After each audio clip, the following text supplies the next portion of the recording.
High বন্ধুরা, তো আজকে দুপুরের লাঞ্চ থালিতে আমাদের কী কী হয়েছিল দেখো। এখানে আছে সাদা ভাত,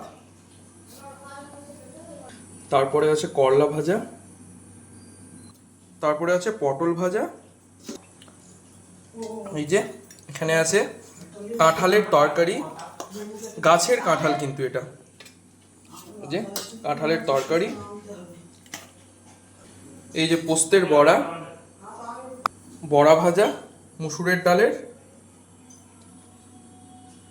এক টুকরো লেবু, মুসুরের ডাল ঘন করে উপর থেকে কাঁচা পেঁয়াজ আর টমেটো দিয়ে, আর এই যে এদিকে আছে চিকেন কষা। আর চিকেনটা কিন্তু খুব পাতলা ঝোল করা হয়নি, কষা কষা করে করা হয়েছে।